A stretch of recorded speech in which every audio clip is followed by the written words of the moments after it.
My son, Huh? Yeah. manage this. God will bless you.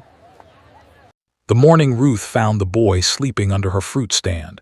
She had exactly $3 to her name and a loaf of bread that was 2 days old. She didn't know that feeding him would change everything. She didn't know that 20 years later, the entire neighborhood would stand frozen in shock, staring at what pulled up to her tiny wooden house. Ruth had been selling oranges and bananas on the corner of Maple Street for 11 years, ever since her husband died in that factory accident that the company said wasn't their fault.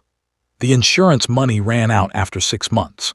Her daughter had moved to another city and called maybe twice a year.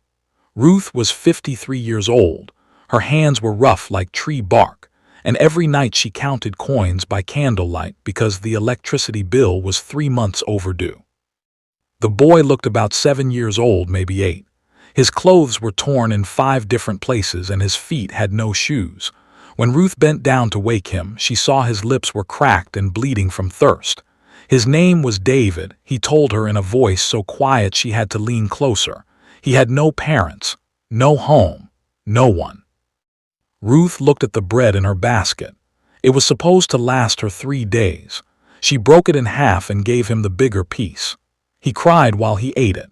Not loud crying, just tears rolling down his dirty cheeks while he chewed slowly, like he was afraid the bread might disappear if he ate too fast. That was the beginning. Every single morning after that, David appeared at her fruit stand. And every single morning, Ruth shared whatever little food she had. Some days it was just a banana. Other days, if she made a few sales, she could afford to buy him a small portion of rice. The other vendors on the street thought she was crazy. They would shake their heads and whisper when she walked past. Why is she feeding that street boy when she can barely feed herself? Why doesn't she just send him away? Hey friend, where are you watching this from right now? And what time is it where you are? Drop a comment and let me know because this story is going to take you somewhere you won't expect. And listen, if you're already feeling something, go ahead and hit that like button. Subscribe to this channel because we share real stories that touch the soul. Share this with someone who needs to hear it today.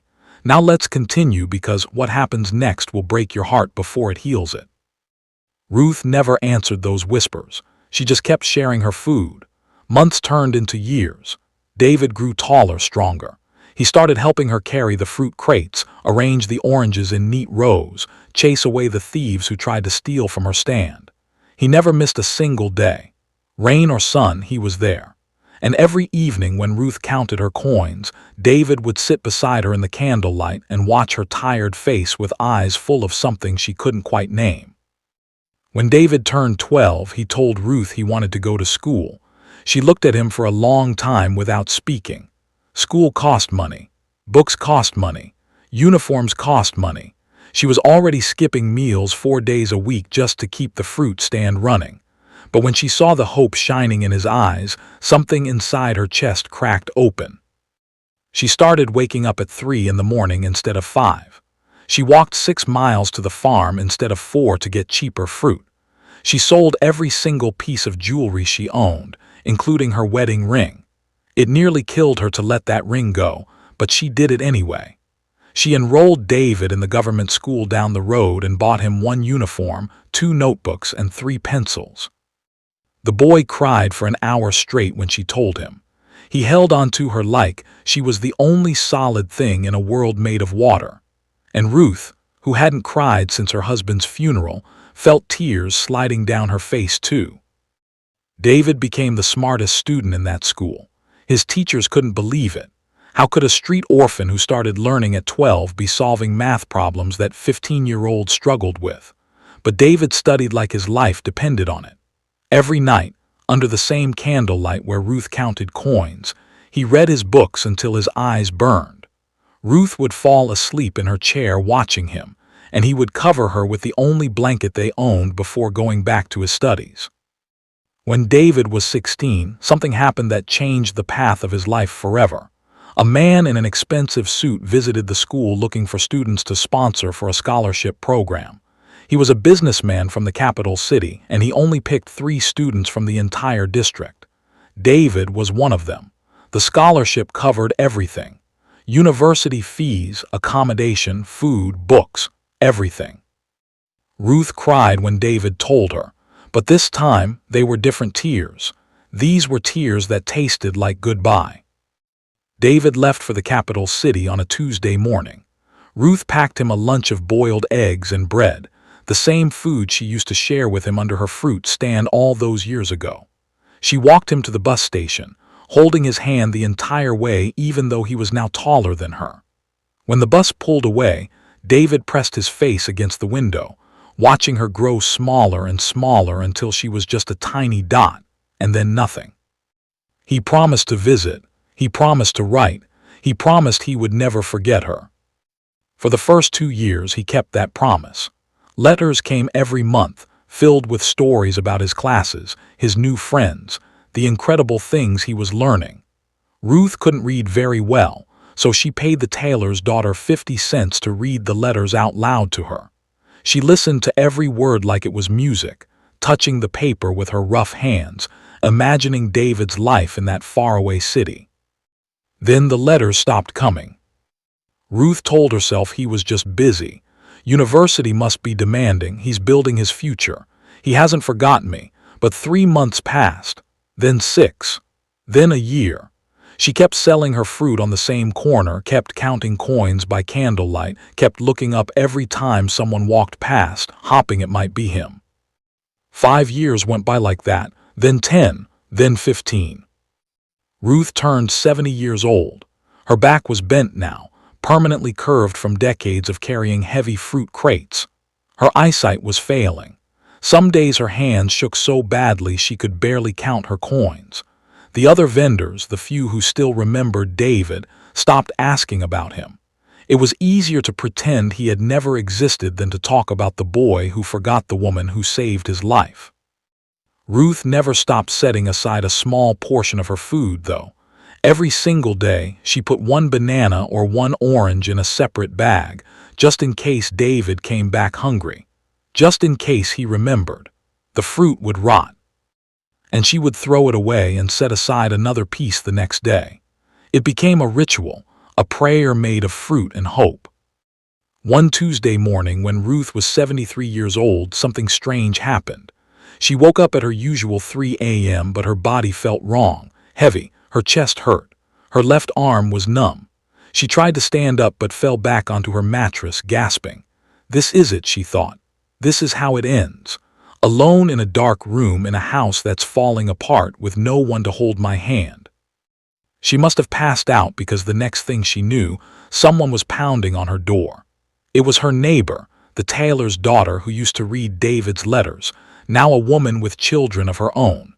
She had seen that Ruth's fruit stand wasn't set up and got worried. She broke down the door and found Ruth barely breathing on the floor. The ambulance took 45 minutes to arrive. By the time they got Ruth to the government hospital, her heart had stopped twice. The doctors managed to bring her back, but the damage was severe. She needed surgery, medication, care. Things that cost money. Money Ruth didn't have. The hospital gave her 3 days to arrange payment or they would discharge her to die at home. Lying in that hospital bed, connected to machines she didn't understand, Ruth thought about her life. 73 years. What did she have to show for it? A fruit stand she couldn't work anymore. A daughter who hadn't called in 2 years. A boy she fed and clothed and loved who disappeared into a better life and never looked back. Maybe that's just how the world works, she thought. Maybe kindness is its own reward, and she was foolish to expect anything more. On the 3rd day, Ruth told the doctors to let her go home. There was no point staying in a hospital she couldn't pay for. She would rather die in her own bed, in her own house, surrounded by the few things that were hers. The nurses looked at her with pity but started preparing her discharge papers. That's when everything changed. Ruth was sitting up in her hospital bed, signing papers with a shaking hand, when she heard a commotion in the hallway. Loud voices, running footsteps, someone shouting about clearing the way. She looked up, confused, as her hospital room door burst open. A man walked in, tall, wearing a suit that probably cost more than Ruth's entire house. He had graying hair at his temples, expensive shoes, and eyes that looked somehow familiar.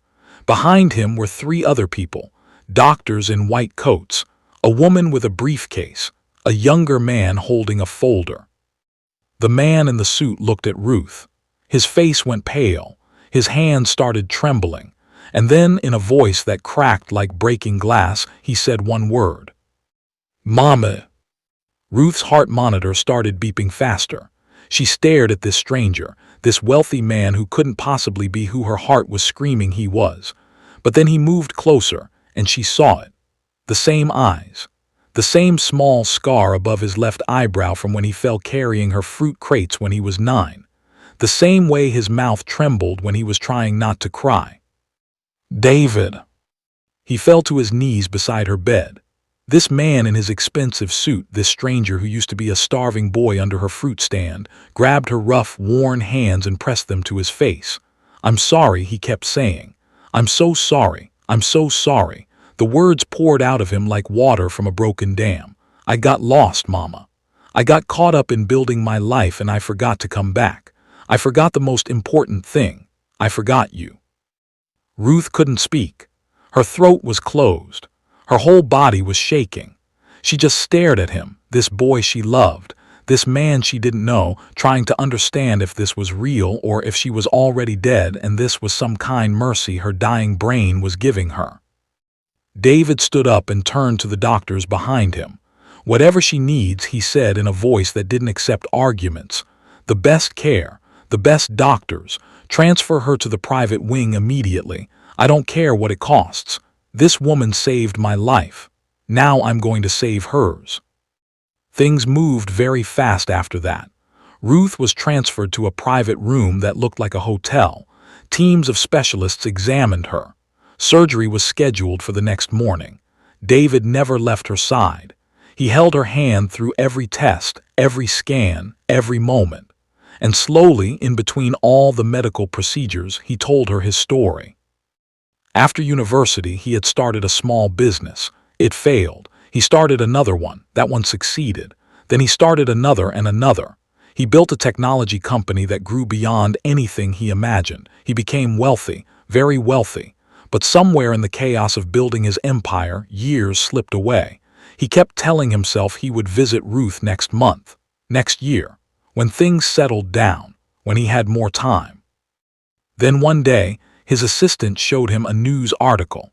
A local paper had done a story on the street vendors of Maple Street, and there was a photo of an old woman selling oranges.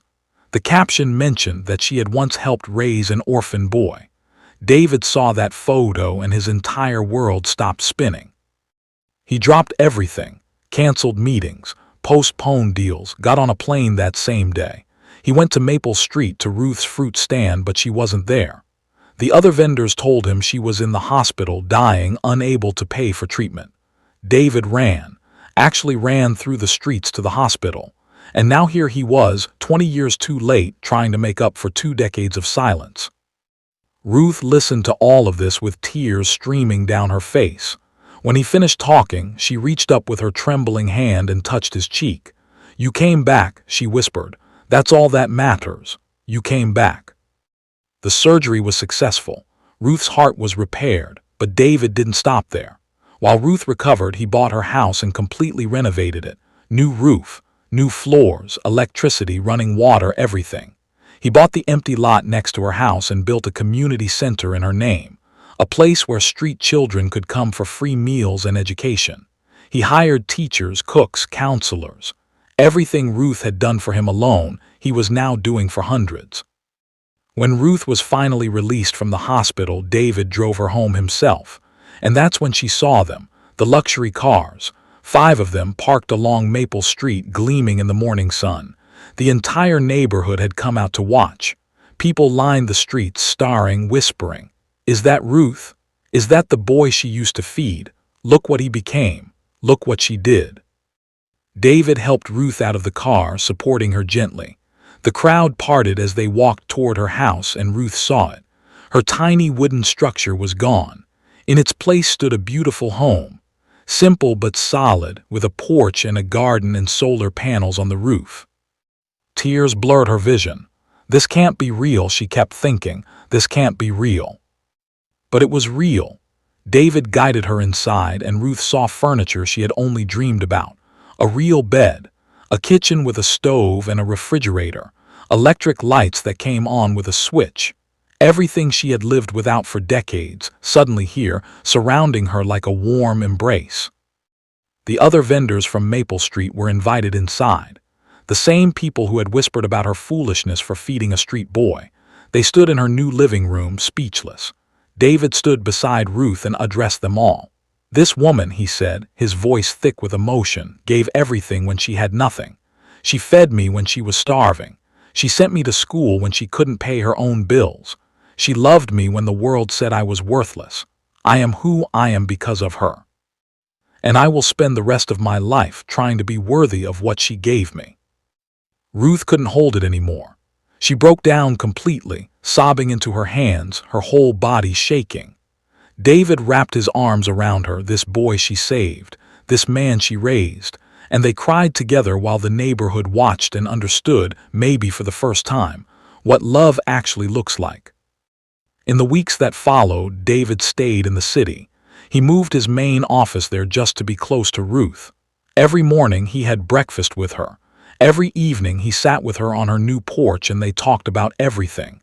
The years they lost, the love that survived anyway, the second chance they were both given. The community center opened 3 months later. On the first day, 47 children showed up. Street kids, orphans, children from families too poor to afford school. They were fed, they were taught, they were loved. Ruth visited every single day, even when her body was tired. She would sit in a chair and watch the children eat, and sometimes David would find her crying quietly. Happy tears this time, healing tears. One afternoon, Ruth and David were sitting on her porch, watching the sun set over Maple Street. She turned to him and asked the question that had been living in her heart. "Why did you really stop writing? Tell me the truth." David was quiet for a long time. Then he said, "I was ashamed, Mama. I was ashamed that I was succeeding while you were still suffering. Every time I sat down to write, I thought about you counting coins by candlelight and I felt like a thief. I stole your sacrifice and used it to build a good life, and I convinced myself you were better off not knowing how well I was doing. I was wrong. I was so wrong. Shame made me a coward and my cowardice made me cruel." Ruth took his hand. "Suffering is not a competition, my son. My joy was always that you were free, that you had chances I never did. I never wanted you to carry my struggles. I wanted you to fly. And you did. You flew so high. I'm proud of you. I was always proud of you, even in the silence." They sat there holding hands as the sky turned purple and gold. Two lives, separated by years and miles and mistakes, stitched back together by something stronger than time. Love. The kind that doesn't keep score. The kind that forgives before it's even asked. The kind that survives everything, even silence. David never left again. He built his life around Ruth the way she had once built hers around him. When she got sick, he was there. When she was strong, he celebrated with her. When she was scared, he held her hand. He introduced her to his wife and children, and they called her grandma and loved her like she had always been family, because she had. Blood doesn't make family. Love does. 5 years after that morning with the luxury cars, Ruth passed away peacefully in her sleep. She was 78 years old. Her funeral was attended by over 300 people. The community center closed for 3 days in her honor. Children who had never met her cried because they understood they were eating and learning and dreaming because of a woman who gave everything when she had nothing. David spoke at her funeral. He stood at the podium looking out at the crowd and he told them the truth. Ruth was not a saint, he said. She was not perfect. She was a woman who was tired and poor and heartbroken, but she chose kindness anyway. When the world gave her every reason to be bitter, she chose to be generous. When she had every right to give up, she chose to give. And because of that choice, hundreds of lives are different now, including mine, especially mine. He paused, his voice breaking. The greatest poverty, he continued, is not lacking money. It's lacking someone who sees you. Ruth saw me when I was invisible. She loved me when I was unlovable. She believed in me when I was nothing. And now I'm something because she was everything." The crowd was silent except for the sound of crying. Not sad crying. The kind of crying that happens when people recognize truth, when they understand they've witnessed something holy. Ruth's legacy didn't end with her death. The community center expanded. 2 more locations opened in neighboring districts. Thousands of children were fed, educated, lifted up. All because one poor widow decided that a hungry orphan mattered more than her own comfort. All because she believed that love is not something you give only when you have extra. Love is what you give especially when giving costs you everything. David kept Ruth's original fruit stand. He had it preserved and placed in the lobby of his company headquarters. Employees walked past it every day, this simple wooden stand with faded paint and wobbly wheels. Underneath it, a plaque told the story. About a widow and an orphan, about sacrifice and redemption, about how the smallest acts of kindness can echo through generations. And every year on the anniversary of the day Ruth found David sleeping under her fruit stand, the company shuts down. Every employee goes out into the city and feeds one hungry person, not with money, with their own hands, a meal they prepare or buy themselves.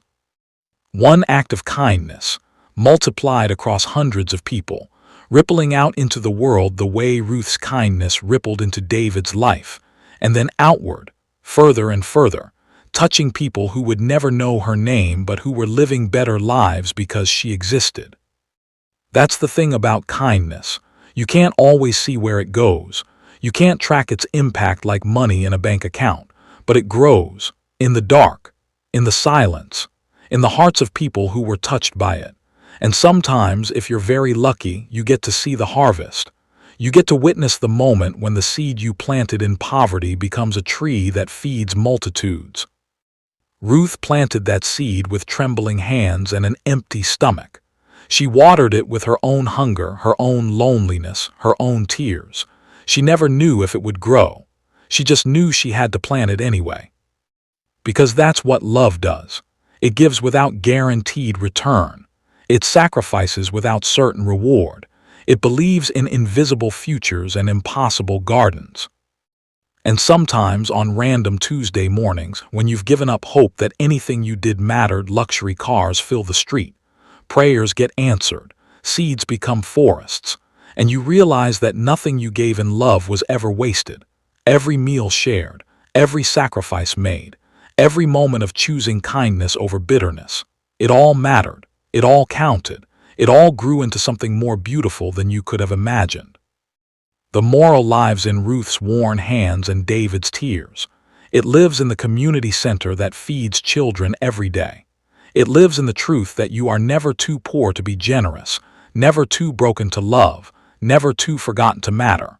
Your kindness is never wasted, even when it's invisible, especially when it's invisible. Because the most important things grow in the dark beneath the surface, where only faith can see them.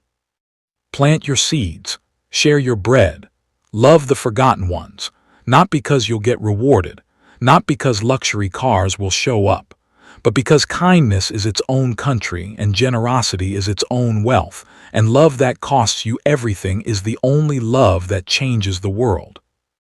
I need you to do something. If this story touched you, if it made you feel something real, hit that subscribe button right now. Share this video with someone who needs to remember that their kindness matters. Leave a comment telling me about a time someone showed you unexpected kindness, or a time you gave when you had nothing left to give. Let's build a community of people who still believe that love is stronger than poverty, that sacrifice is never wasted, and that the smallest act of kindness can echo through eternity. Thank you for watching. Thank you for feeling. Thank you for being someone who still believes that goodness exists in this world.